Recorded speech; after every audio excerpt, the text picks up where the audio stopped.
João ainda vai longe, esse Evangelho de João. Talvez Jesus Cristo volte antes. A gente acabou vendo o Evangelho de João, porque a gente não sabe que dia que ele vai voltar.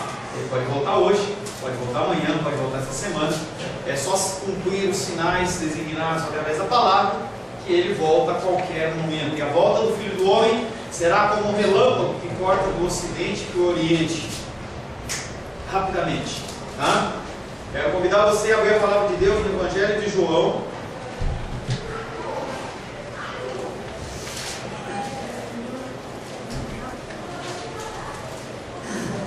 Deixa abertinho aí no Evangelho de João, capítulo 2. Semana passada nós estivemos meditando sobre o tema Jesus, o tempo, os vendedores e os cambistas.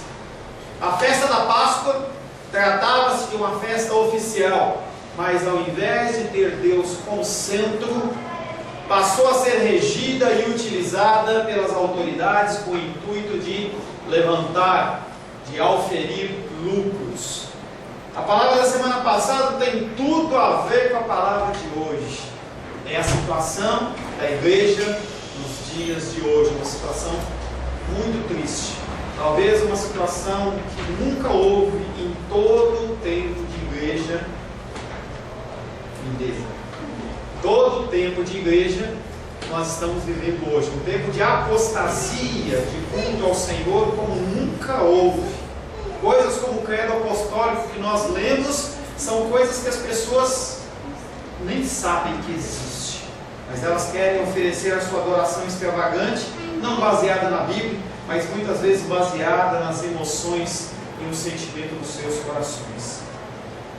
O versículo que ficou da semana passada é João 10, verso 8, que diz: todos quanto vieram antes de mim são ladrões e salteadores, mas as ovelhas não lhe deram ouvido. Você pode deixar lá se quiser, viu?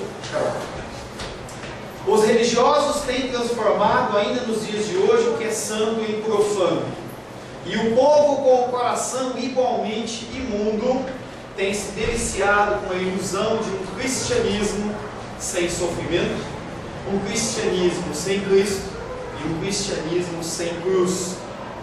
O que nós temos que fazer é voltar para o verdadeiro Evangelho. Um Evangelho que nunca deveria ter deixado de ser pronunciado, mas devido aos corações ele tem sido transformado e pervertido. Junto com os meus alunos de faculdade teológica, eu sempre falo sobre a forma. Se você faz um bolo redondo, o bolo é redondo. Se você usa uma forma quadrada, quadrado. Se você usa uma forma retangular, retangular. A minha forma e a sua forma é a forma de Jesus Cristo e não a forma do mundo. E as igrejas, em especial, elas têm se conformado ao mundo. A palavra de hoje tem como título: Jesus diz: a casa do meu pai não é local de comércio. Adoração sim, comércio não. Adoração sim, a casa do Senhor é uma casa de adoração, não é uma casa de comércio. É uma coisa que eu, desde o início do meu ministério, já aprendi com o meu pastor lá em São Paulo, parecido com o pastor Jonas: não fazer comércio na casa de Deus. Não fazer eventos em que os mais destituídos de condições financeiras possam participar. Se a pessoa pode contribuir, ela participa. Se ela não pode contribuir, ela também participa. Isso é o sério na casa de Deus. A gente tem visto que não tem sido bem assim. Os programas televisivos, tá, os horários têm sido mais utilizados para arrecadação de fundos e venda de livros do que qualquer outra coisa. O Evangelho ele fica separado para uma pequena parcela daquela hora em que há a divulgação ali através daquela emissora. Então o dinheiro ele vai se esvaindo e as pessoas, elas como que com o rosto furado, elas ficam tentando granjear mais dinheiro, mas elas não conseguem. A casa do meu pai não é um local de comércio. Adoração sim, comércio não. A palavra de Deus no Evangelho de João, nós vamos ler do verso 1 em diante.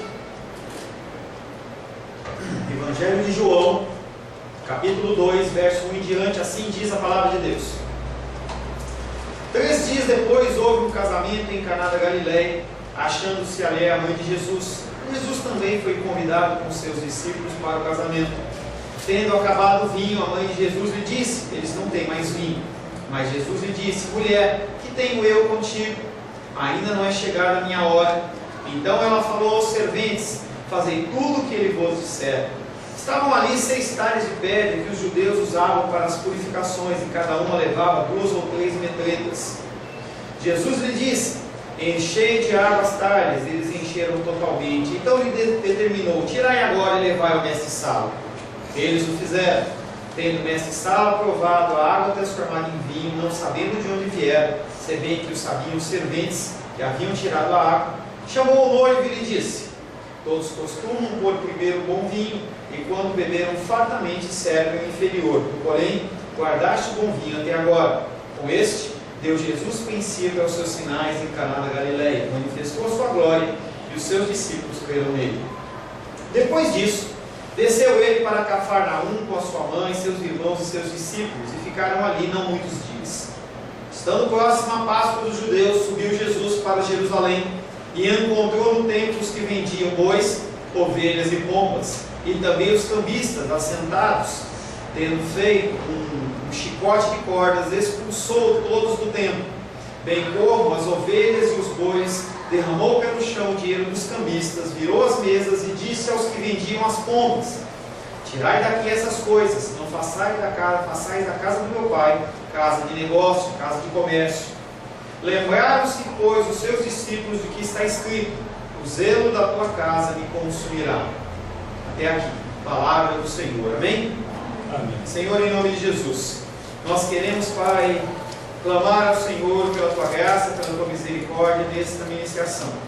Quero pedir ao teu Espírito Santo para que o Senhor possa trazer um ensinamento, que o Senhor possa me capacitar a falar através do Senhor, Pai. A tua palavra é perfeita, a tua palavra é completa, a tua palavra, Pai querido, é mais eficaz, Pai querido, que uma espada de 2 gumes. A tua palavra, Pai querido, ela penetra no nosso coração e gera mudança e gera transformação. Mas eu me apresento a Ti, Pai querido, como um servo do Senhor, Pai querido, sem o privilégio, sem a capacitação. Por isso, Pai querido, eu clamo que o Teu Espírito Santo não permita, Pai querido, que eu venha trazer algo no meu coração, mas traga algo do Teu altar, Pai, sobre o coração dos meus irmãos e das minhas irmãs, Pai. Que o Senhor possa trazer o Espírito de entendimento, e que em tudo o Seu nome seja glorificado, exaltado e bendito em nome de Jesus. Amém. Glória a Deus. Jesus Cristo entra no templo, faz um chicote de cordas e sai derrubando tudo.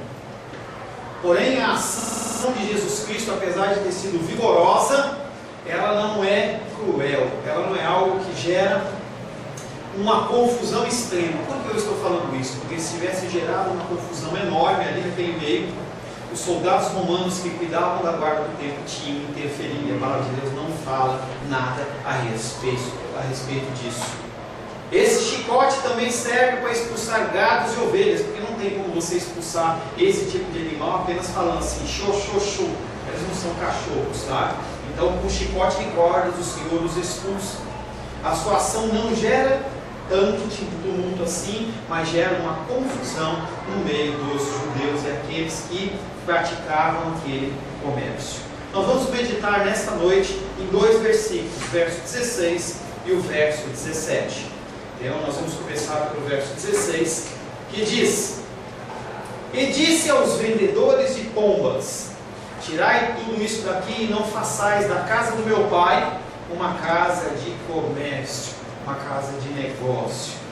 E aí é estranho, por que ele só se dirige aos vendedores de pombas? Embora sendo as pombas os animais de menor sacrifício e menor valor, são contudo os únicos ao qual Jesus Cristo dirige uma palavra. Os outros ele expulsa com chicote, mas em relação àqueles vendedores de pombas e as suas gaiolas, Jesus Cristo não faz absolutamente nada a não ser dirigir na sua palavra.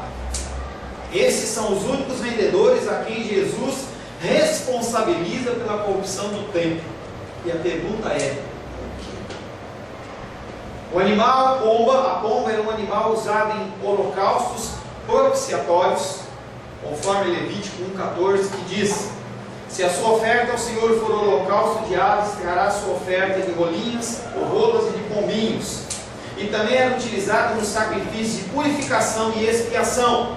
Levítico capítulo 5, verso 7 diz: se as tuas posses não lhe permitirem trazer um cordeiro, trará ao Senhor como oferta pela culpa, pelo pecado que cometeu, 2 rolas ou 2 pombinhos, um como oferta pelo pecado e outra como holocausto. A rolinha ou os pombinhos, eles eram usados especialmente por aqueles que eram mais pobres. As castas mais baixas da sociedade não tinham dinheiro para comprar ovelhinha, não tinham dinheiro para comprar o boizinho e outro tipo de oferta. Então, para que eles pudessem ter também o privilégio de adorar ao Senhor, eles adoravam o Senhor através das pombinhas e através das rolinhas. Nunca foi propósito de Deus excluir os mais pobres. E a gente vê nas campanhas das televisões coisas que a gente até assusta. E que as pessoas, elas são chamadas a dar ofertas de valores acima das suas próprias rendas do mês. Pessoas são opressas, pessoas são levadas a um constrangimento.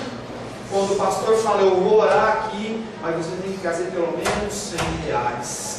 Se você não trouxer 100 reais, é porque Deus não está na sua vida.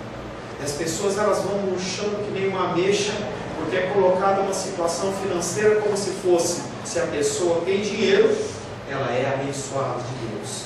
Se a pessoa não tem dinheiro, ela está em pecado, ela está em maldição. A palavra de Deus nunca tentou fazer esse tipo de coisa.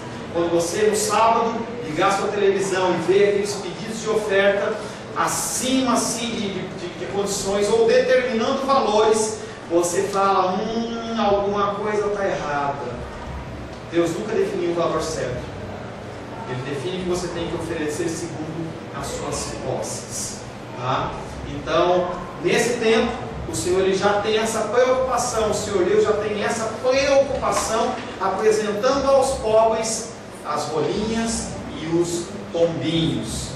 Holocaustos e sacrifícios eram, na verdade, maneiras de se reconciliar com Deus. Quando você cometia um erro, você cometia um pecado, você fazia algo que não agradava o Senhor, você perdia uma comunhão que havia entre o povo, entre você e Deus, e o meio de você restabelecer isso era com sacrifício. Os vendedores de pombas são, portanto, os que oferecem por dinheiro a reconciliação com Deus. Olha como uma coisa séria. Olha quando você para pensar o que aconteceu e o que acontece hoje. As pessoas, elas estão vendendo um favor de você poder ter contato com Deus através do seu dízimo, oferta ou através de algum tipo de coisa que você ofereça. Não há nada disso em relação à palavra de Deus. Eu não tenho como proibir você de tomar a Santa Ceia porque você não traz oferta, não traz dízimo. Ou mesmo você está em pecado. Não sou eu que tenho que julgar. A palavra de Deus diz que nós temos que julgar o nosso coração. E então, nós comemos a ceia. A ceia é um privilégio que o Senhor nos dá de comunhão com o corpo e com Cristo. Você estar na presença de Deus é um privilégio entregue pelo Senhor para todo aquele que é salvo, para todo aquele que é nova criatura. E tanto lá naquele tempo, como nos dias de hoje, os sacerdotes, eles querem trazer esse peso sobre o ser humano, impedindo que haja uma ligação sua com Deus devido à finança. Jesus Cristo olha não para os boizinhos, não para as ovelhinhas, mas ele olha para as pombas, porque as pombas eram um sinal de reconciliação daqueles que eram menos capacitados financeiramente. Então o Senhor olha e fala assim: mais uma vez estão oprimindo o povo. Lá no Egito eles estavam opressos e foram libertos do êxodo, e agora novamente o povo é preso, o povo está cativo. Lutero, homem monge da Igreja Católica, em certo momento da vida dele, ele começa a olhar para os procedimentos como esses, e ele começa a ficar incomodado. A história conta que em certo momento ele encontrou um amigo dele na rua, e ele o exorta, chama a atenção do amigo, fala assim: você tem que se cuidar, você tem que cuidar em relação à sua vida eterna, você tem que se arrepender dos seus pecados. E ele, muito alegre, ainda bêbado, já bêbado numa hora cedo da manhã ainda, ele tira um papel do bolso e fala: não tem mais problema, Lutero, olha aqui. E aí ele dá, e Lutero olha para aquilo ali e fica assustado, porque um sacerdote fala assim: a partir desta oferta, a partir dessa entrega, dessa soma de valor, eu, fulano de tal, sacerdote de Deus, eu trago a isenção dos pecados de fulano de tal, tanto os pecados do passado, do presente e do futuro. Tudo que ele vier fazer já está coberto.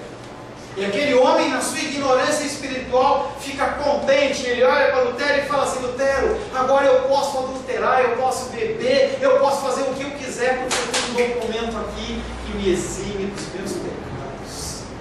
Lutero fica indignado com aquilo e outras coisas que ele vê, e ele levanta uma série de teses, coisas que ele observa que está errado, fora da palavra de Deus. Ele pega lá na capela, lá na igreja onde ele congregava.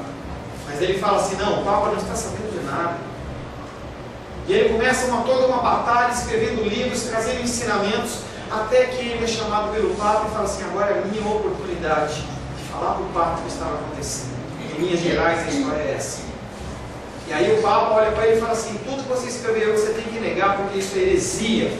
E ele fica totalmente constrangido, tira um tempo de oração e volta e fala assim: infelizmente eu não posso negar o meu Jesus. Eu não posso negar as coisas que eu escrevi, porque tudo que eu escrevi está conforme a palavra. Pessoas ao longo dos tempos têm se levantado contra isso. Espero que nós, como igreja cristã Semente de Vida, nós nos levantemos em relação a isso. As pessoas, elas estão sendo enganadas aí fora, e nós não somos a melhor igreja, não somos a maior, a mais cômoda, a mais fresquinha, nada disso. Mas nós temos procurado falar da palavra de Deus. Há outras, mas as pessoas estão carecendo de igrejas bíblicas nos lugares onde elas congregam. Está triste, gente. Por onde eu passo, que eu vou dando aula, passei em Taguatinga e as pessoas estão com dificuldade. A igreja do pastor Alex e do pastor Ayrton são referências ali. Ceilândia não tem. A Diene está desempregada, por isso que ela não vem de manhã e à noite. Ela tem uma dificuldade financeira, inclusive nós como igreja já nos colocamos à disposição de ajudá-la em relação a isso. Mas ela não encontra uma igreja bíblica. As pessoas não falam do cristianismo. E por onde eu passo, as pessoas falam assim: eu quero um lugar onde seja falada a palavra de Deus. Eu não encontro. Eu não acho. É o caso do Paulo, da Diana, da família dele lá, não acha. E a palavra de Deus, a gente olha e fala assim: 50 milhões de evangélicos, 100 milhões de evangélicos, aonde estão esses evangélicos? Aonde está esse cristianismo? Nós, o povo de Deus, nós temos que nos levantar contra isso, contra essas coisas. Pastor, religião não se discute. Discute sim, é por você.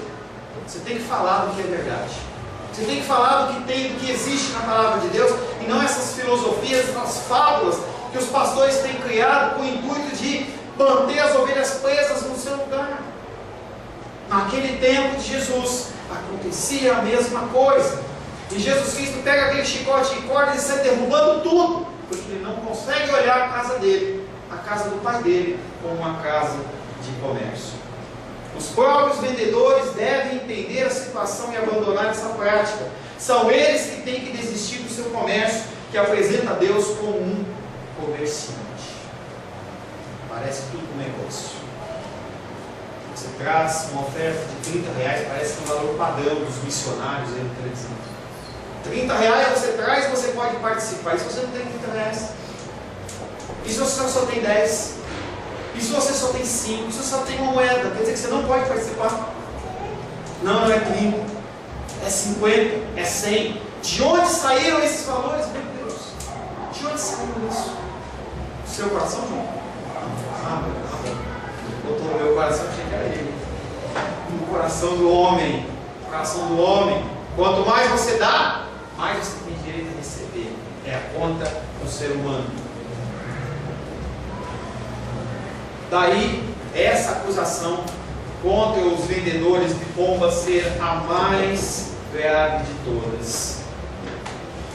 Exploração do povo por meio do culto, através de sacrifício de animais, primeira acusação. Segunda, imposto através de cambistas, segunda acusação. E a terceira, mais forte, mais grave, opressão dos pobres, através de uma fraude do que é sagrado. As pessoas não têm mais reverência, não tinham reverência e não têm reverência em relação ao que é sagrado. Sagrado não é essa mesa, esse altar, aquela mesa, o violão, o ventilador, não é isso que é sagrado. Sagrado é o ser humano, é a vida, porque é no teu coração que o Espírito Santo de Deus habita.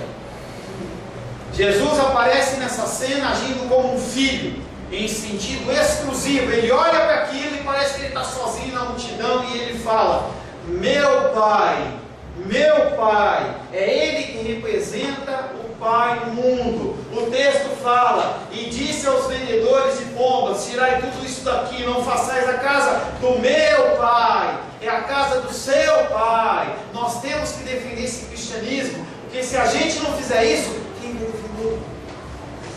Quem vai defender? Você está esperando quem para defender o Evangelho?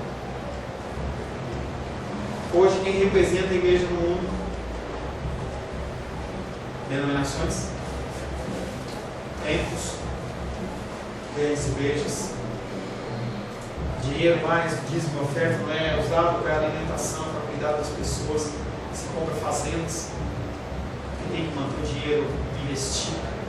Compra-se o dinheiro do dízimo, oferta, prédios, apartamentos, e você tenta ganhar mais dinheiro, e você esquece que Deus, Ele é soberano, Ele é o dono da obra, Ele é o Deus do ouro e da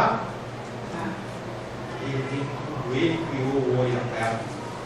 Ele não precisa, e as pessoas elas estão ganhando dinheiro para as suas necessidades, para os seus templos suntuosos. Eu tenho que mostrar para o mundo que eu sou abençoado. Eu tenho que mostrar para o mundo que Deus está na minha vida, como se Deus se preocupasse com o que você tem. O próprio Filho de Deus não tinha onde recostar a cabeça, nem travesseiro, nem coisa nenhuma. A figura de Jacó, o travesseiro de Jesus, era uma pedra. Ele andava afastado da sua família. A gente está vendo esses eventos aí, em que a família de Jesus Cristo está perto, mas é só agora.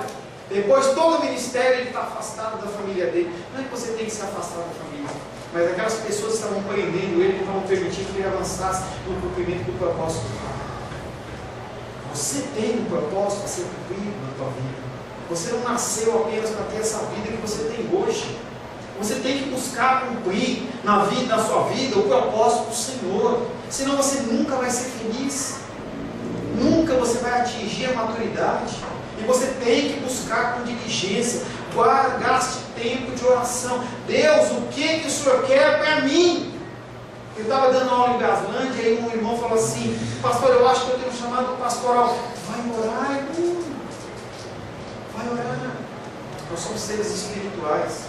Não acha que a tua vida ela vai, falar hoje pela manhã, vai acabar com você no caixão, ou a sua vida ela acaba quando você se aposenta. Não pensa nisso não. Você tem que entender que você tem um propósito maior de cumprir a sua vida, e um propósito cumprido através do próprio Deus. Quem representa Deus no mundo? A igreja. Você representa Deus no mundo onde você anda? Casa de meu pai, casa de negócios, casa de comércio. Apresenta uma situação grave: a substituição de um culto a Deus pelo comércio. O templo já não é um lugar de adoração, e sim um mercado. As pessoas fazem isso na igreja. Você vai lá e tem lugar para comprar livro, não tem problema. Tem lugar para comprar DVD, tem lugar para comprar CD. Você compra chip no teu celular, você recarrega o teu celular, o crédito. A gente ainda não tem a maquininha, né? Você colocar o teu crédito, entendeu? Lá tem o lanche. Lá tem a venda de roupa, lá tem o brechó, lá tem tudo. É o comércio. E quando você olha essas mega igrejas, chamadas de mega churches em inglês, essas igrejas elas são verdadeiros shopping centers. Então é uma ideia que você entra naquela igreja de manhã, 9 horas da manhã, assiste um culto, e aí você tem lá um restaurante, aí você tem McDonald's, você tem espoleto, você tem Burger King, já existe, eu estou brincando. E você entra como se fosse num shopping center, e você fica ali, você vai no cinema, tem onde você deixar as crianças, você vê loja de roupas e tal, e a igreja está lá, é o centro. Comércio. A igreja não é mais uma casa de adoração, mas é uma casa de comércio. O Deus primário do templo não é mais Deus. O templo primário é o dinheiro. O culto não é a Deus e culto é a Mamon. Mais uma vez que o templo leva o nome de Deus, aí ele acusa, Jesus os acusa de atribuir a exploração ao próprio Deus. Quando as pessoas olham, elas não olham o que é o sacerdote, elas olham o que foi Deus que está fazendo. É que nem quando você promete algo a alguém que Deus nunca prometeu. Vem para a igreja que Deus vai te curar. Quem disse? Se for assim, tem um monte de gente em pecado aqui. A gente ora quanto tempo pela cura do diabetes, irmão Cláudio? Ele está com diabetes aí. Está ou não está, irmão Cláudio? Se vacilar, o que acontece? Fica doente, fica ruim.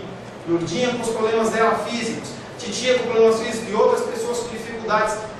Deus não cura tudo, gente. E aí quando você traz essa posição para a pessoa, como se a pessoa estivesse se afogando, você jogar uma boia para ela, e você traz ela para o engano, ela chega e fala assim, eu não fui curada. Esse Deus não é um Deus poderoso, não é um Deus de poder. E aí começa todo aquele comércio para tentar manter a pessoa na igreja. Se Deus for da vontade dele, se for do propósito dele, ele cura sim. Se for o propósito do Senhor, as nossas tendas elas vão se alargar, nós vamos ter mais pessoas, mais espaço. Se não for da vontade de Deus, eu posso querer alugar um templo maior, não vai adiantar nada. Não vai adiantar nada. O lugar onde Deus deveria manifestar a sua glória, seu amor fiel, agora é lugar de engano e de abuso. As igrejas têm sido um lugar de engano e de abuso. Pastor, mas eles falam de Jesus, não falam. Falam de comércio. Palavras tiradas fora do contexto, com o único objetivo de levar a entregar o seu dinheiro.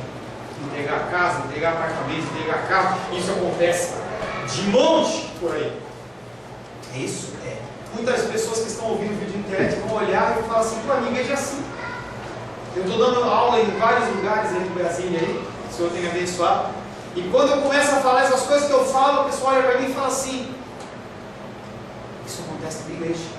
Estava dando uma aula esses dias aí, e o irmão, quando eu falei sobre dízimos e ofertas, que a gente não tem que buscar, ficar fazendo festa da pizza, festa disso, festa daquilo, para levantar dinheiro, porque eu tenho que ensinar vocês o dízimo e oferta. E a partir daí a gente tem que viver em cima daquilo. Tá? E eu não tenho que ficar fazendo, inventando eventos. E aquele irmão ele se levanta e fala assim, será que eu falei alguma coisa que te ofendeu? E o irmão olhou para mim assim, pastor, você está dizendo para mim que essa igreja que nós construímos aqui não precisa de ficar levantando festa daquilo? Ela falou assim, não precisa, querido. Não está bíblico, é um entendimento meu. Eu não posso dar referência em relação a isso. Tá? Mas dízimos e ofertas eles têm que ser suficientes. E ele olha para mim e se cala. E aí quando eu saí, ele falou, pastor, eu gostei disso. Porque tinham 2 tesoureiros da igreja lá dentro. E para a gente conseguir um dinheiro para fazer qualquer coisa, a gente não consegue. Porque a resposta que nós temos é, a igreja tem que ter um caixa de 10 mil reais, 20, 30, 40, 50, 100, 200, 300 mil reais. Para quê? Para eu dizer que eu tenho meu dinheiro guardado. Uma poupança. E os eventos que têm que ser feitos com os dízimos e ofertas da igreja. 1 Coríntios, capítulo 12, verso 27, diz: ora, vós sois corpo de Cristo e individualmente membros do corpo. Como você, que é igreja, se porta perante o mundo? Você sabia que você é igreja? Você representa Deus na terra. Você é embaixador do Senhor que vive nela descendo esse copo de baixo. Você representa. 1 Coríntios, capítulo 12, 27, diz que quem é o corpo de Cristo é você. Não é só o pastor. E não é só quando você está aqui no domingo. É onde você anda. Será que a igreja é um templo constituído por paredes? Não. A igreja somos nós. Eu e você. E nós temos que fazer a diferença no mundo. Na casa do meu pai não pode haver comércio. Sendo casa de família, tudo pertence a todos. A relação de Jesus Cristo com Deus não é uma relação de temor, mas é uma relação familiar. Uma relação que Ele olha aquele pai que dá tudo para todos, em que não há necessidade de comércio. Na casa do meu pai não pode haver comércio, sendo casa de família, tudo pertence a todos. Naquela massa de exploradores e explorados, só Jesus se sente filho. O resto das pessoas não se sente filho. O povo estabelece uma relação com Deus mediante o dinheiro, encontrando um Deus opressor e não um pai. É isso que as pessoas veem em Deus. Deus que precisa de dinheiro e oprime. Ele só dá uma bênção e um favor dele se você depositar a sua moedinha. Desculpa, moedinha não, nota. Moeda não é aceita na casa de Deus. A denúncia que o Messias faz da situação é como se Deus estivesse subordinado à cobiça dos homens e fosse usado para explorar o povo. Por isso que 2 versículos atrás, quando ele vem falar da Páscoa, ele fala da Páscoa dos judeus. Não é a Páscoa de Deus, é a Páscoa dos judeus. Ele não está fazendo referência àquela Páscoa que tinha como foco principal a figura de Deus, e sim, ele está falando da Páscoa dos dirigentes, a Páscoa da venda, a Páscoa do comércio, a Páscoa dos cambistas, a Páscoa que os pobres eles estão afastados. É uma Páscoa utilizada em benefícios dos dirigentes e que oprimem o povo em nome de Deus.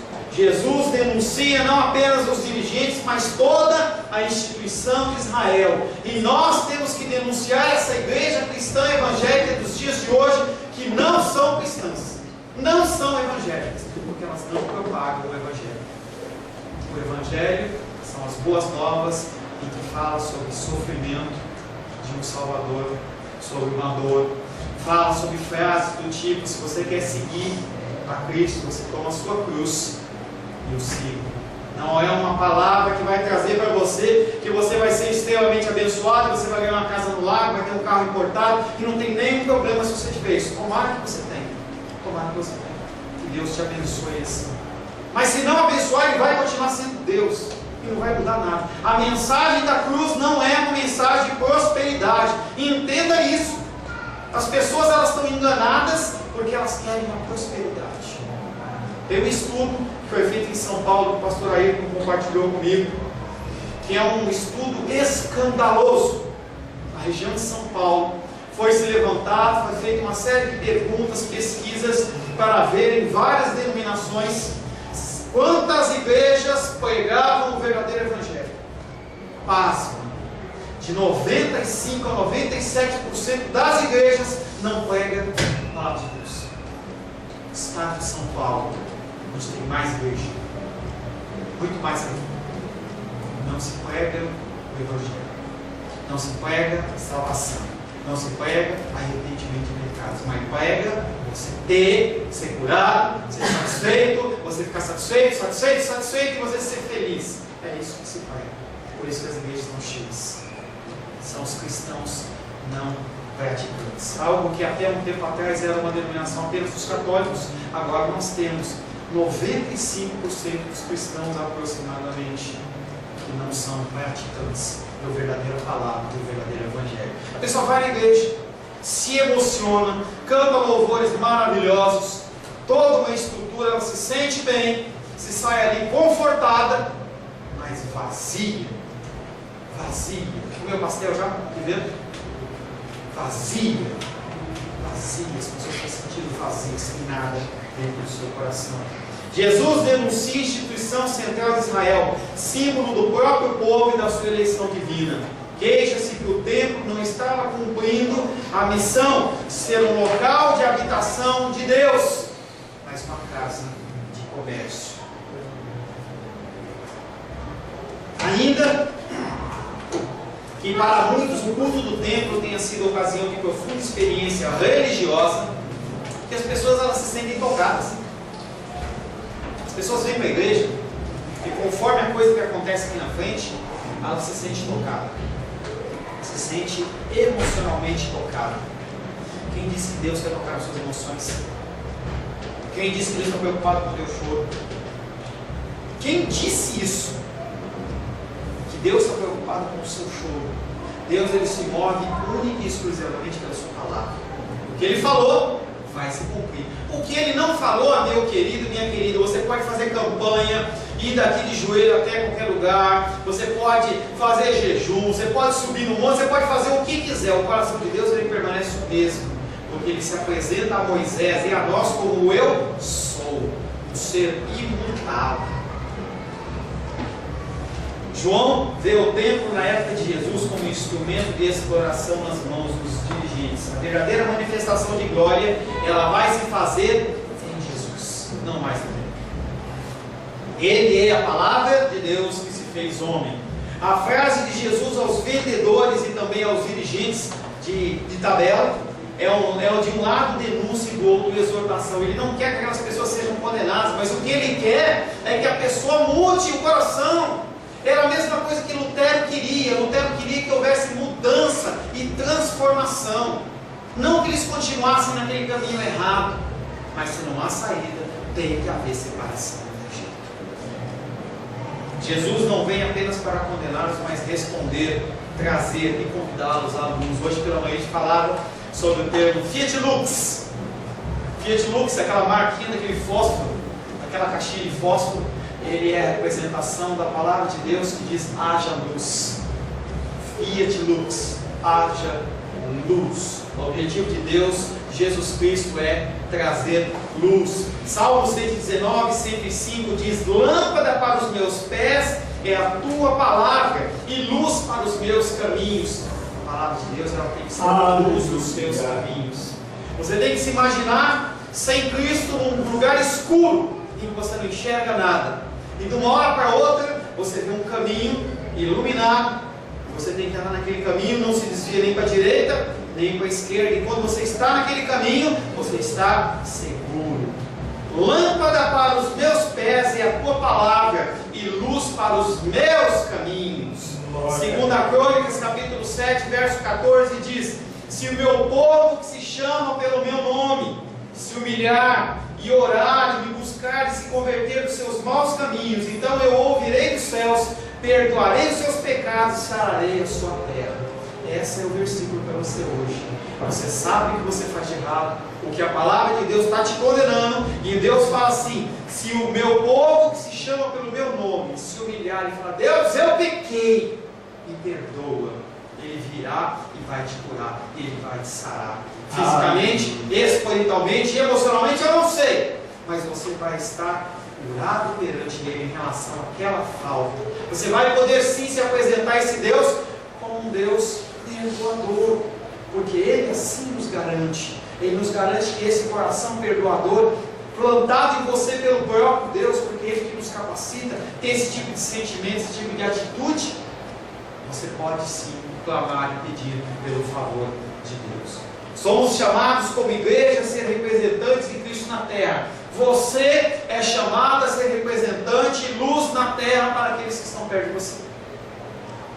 Glorificar e exaltar a Deus, mesmo principalmente fora da igreja. Querido, se tem um lugar que você não precisa ser crente, é na igreja. Seja crente fora da igreja. Aqui, manifesta o cão.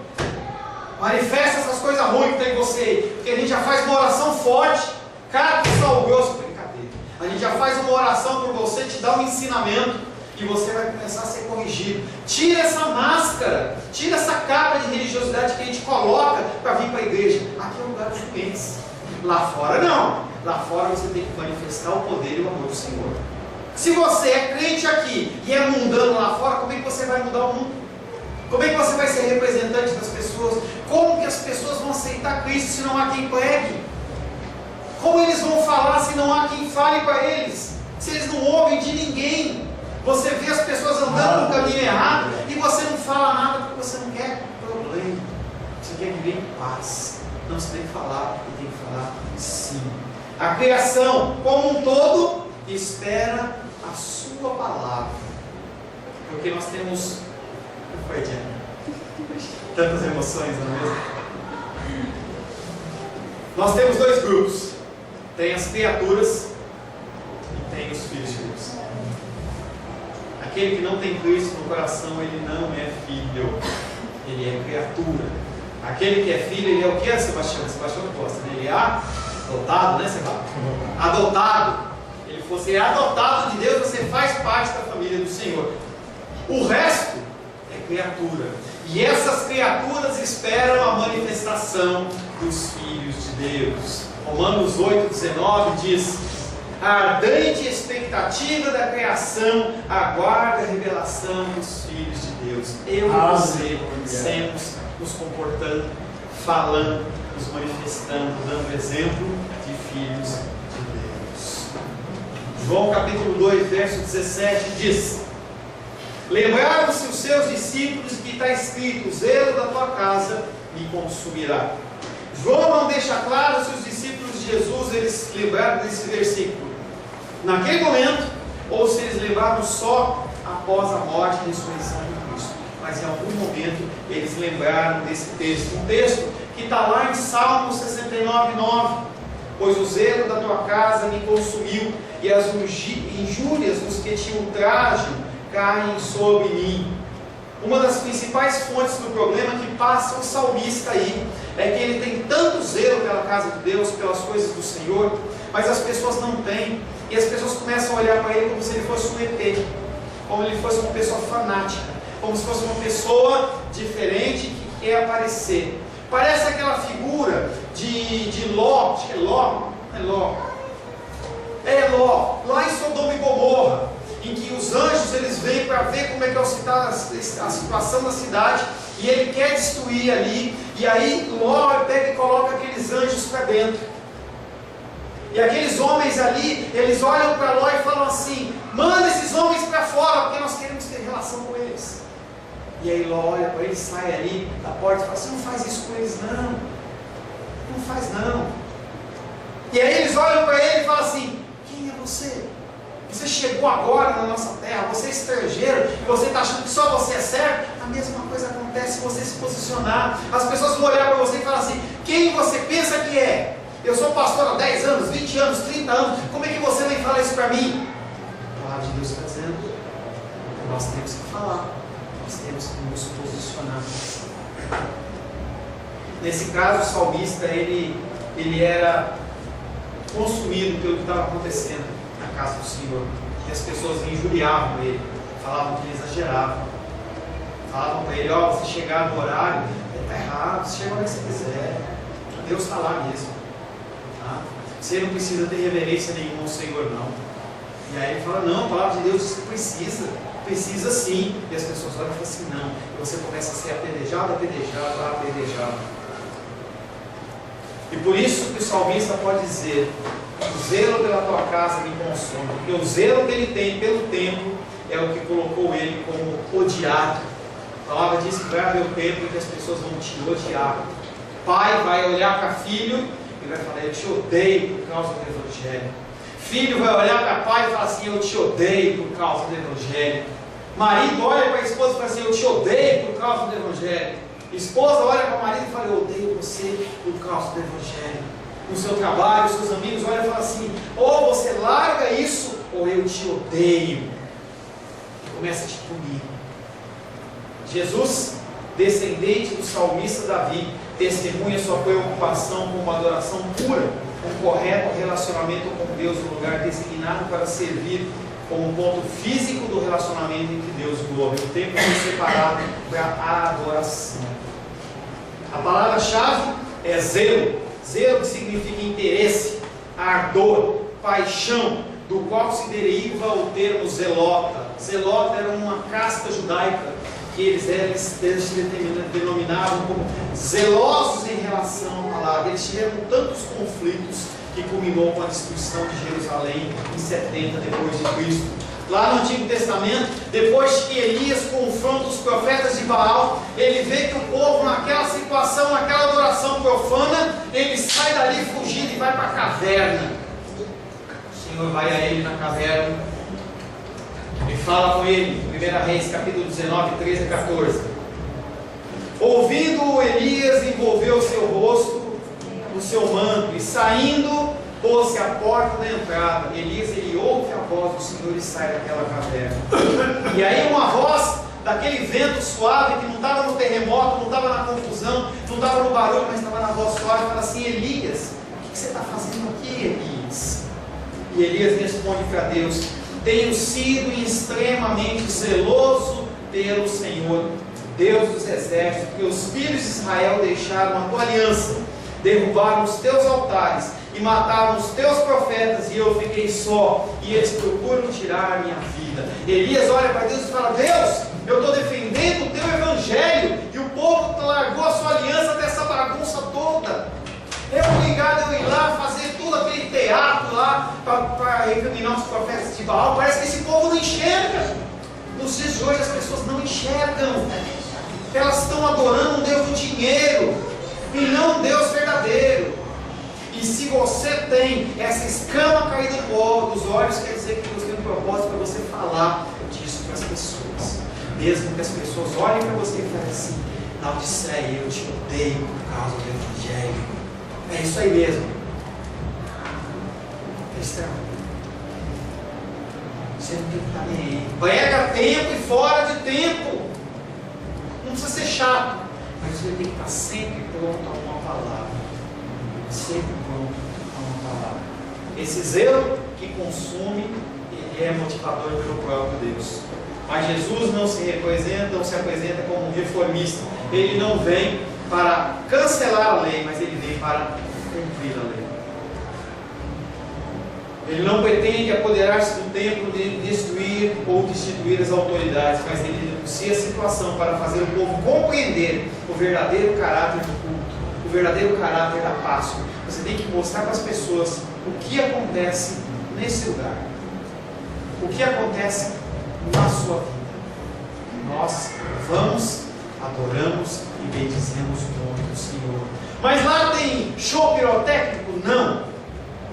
Lá tem jogo de luzes? Não. Eventos maravilhosos? Não. O que tem na tua casa então? Na tua igreja? Tem a palavra de Deus. Ela é suficiente. Eu não preciso de mais nada. Ela me basta. Glória a Deus. Ele, Jesus Cristo, veio para substituir esse culto que era para Deus, virou um comércio, e agora Ele é o centro do culto, já que a nova aliança vai tomar lugar da antiga, ao qual pertencia o templo. Assim, Jesus Cristo anuncia esse novo tempo ao anunciar as expulsar as ovelhas.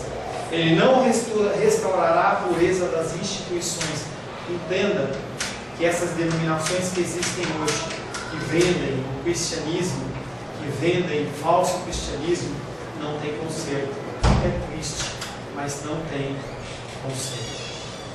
Deus está deixando aquilo ali como um lugar de engano, e as pessoas, se não saírem daquele lugar, elas vão ser consumidas. Uma vez eu ouvi uma frase do pastor que diz que quando a estrutura está podre, não há mais nada a fazer. Se você mora numa casa que a estrutura está podre, não adianta você reformar, não adianta você colocar calços, porque mais dia menos dia a casa cai. Tem que derrubar aquilo e fazer tudo de novo. Igrejas que são nada mais do que propagadoras do engano. Essas desaparecerão diante da nova realidade, a manifestação plena e definitiva da glória e do amor de Deus através de Cristo, através de você. Começa hoje um novo dia para você que nunca tinha ouvido essa palavra. Que você possa, tocado pelo Senhor, possa realmente fazer a diferença aonde você anda. Feche seus olhos.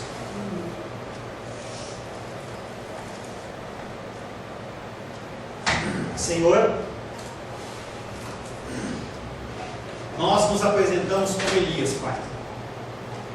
Primeiramente, afasta do nosso coração toda soberba, todo o sentimento de que nós somos melhores, porque nós não somos. Qualquer diferença que exista, Pai, ela provém do Senhor. Se há algo diferente em nós, provém do Senhor. Se há alguma transformação no nosso coração, provém do Senhor. Se há algo que nós falamos que é edificante, provém do Senhor. Se há algo que nós podemos fazer no reino do Senhor aqui na terra, provém do Senhor. Toda motivação, tudo que acontece, toda glória, toda honra, todo louvor é do Senhor. Senhor. Nós nos apresentamos como instrumentos da Tua vontade, Pai. Queremos sim ser representantes do Senhor aqui na terra, mas para isso precisamos da Tua capacitação. Nós, Pai, que nos reunimos nesse pequeno e humilde lugar, que nós denominamos Igreja Cristã Semente de Vida.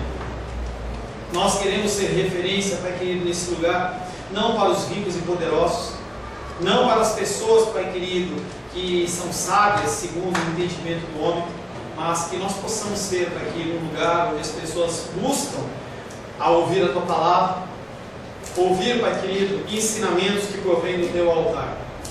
Não queremos ser mais nada que isso, Pai. Não almejamos, Senhor, ser grandes templos, não almejamos, Pai querido, sermos grandes em número, mas nós almejamos, Pai querido, cumprir a Tua vontade e o Teu querer. Trabalhe em nós, Pai.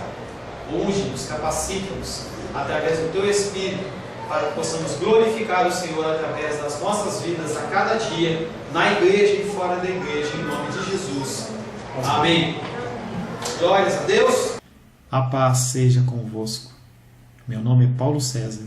Eu sou pastor da Igreja Cristã Semente de Vida, aqui em Brasília, Distrito Federal. Me alegro que a palavra tenha te alcançado. A palavra faz isso. Ela alcança as pessoas aonde quer que elas estejam. E você foi agraciado com esta palavra. Não que eu tenha nada especial a te dizer. A palavra ela é suficiente e ela usa quem ela quer. E eu me alegro por ter sido um canal para poder te abençoar. Mas eu quero te dizer que não basta você ser um ouvinte. Não basta ser uma pessoa que se alegra quando você ouve a palavra de Deus.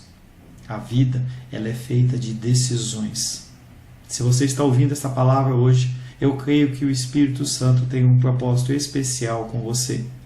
Muito mais do que prosperidade, muito mais do que uma cura física, uma cura emocional ou espiritual, Ele quer te alcançar para a vida eterna. Nós investimos nosso tempo, nós investimos as nossas forças em coisas terrenas, mas o Senhor Ele tem muito mais a oferecer. Ele tem sim para você a cura, Ele tem sim para você a prosperidade, mas Ele tem muito mais que isso. Submeta-se a um Deus que Ele é capaz de mudar e transformar a sua vida por completo. Creio que o Espírito Santo Ele é capaz de tocar o teu coração. Quero pedir que você curve a sua cabeça. Senhor, em nome de Jesus, coloco na tua presença essa vida que ouve esta ministração, que ouve esta palavra. Pai, eu não tenho capacitação nenhuma, mas o teu Espírito Ele é capaz sim de tocar nesta vida, gerar nela mudança, transformação, arrependimento, e que ela possa simplesmente bater no peito, convencendo-se que é pecadora e que precisa de um Deus salvador. Não há um caminho a ti, meu Deus, que não seja através de Cristo. E eu lhe peço, Pai querido, que você alcance essa vida e ele possa sim tomar uma decisão pessoal pelo Senhor, em nome de Jesus. Amém. Amém, meu querido. Amém, minha querida. Fico contente que você esteja ouvindo essa ministração até o fim. E peço que você não se limite a ouvir os cultos pela internet. Você procure perto da sua casa uma igreja, um lugar que proclame a palavra do Senhor. Eu oro para que o Espírito Santo te direcione nessa busca, porque muita coisa tem sido oferecida que não é o Evangelho. Eu abençoo a sua vida em nome de Jesus. Amém.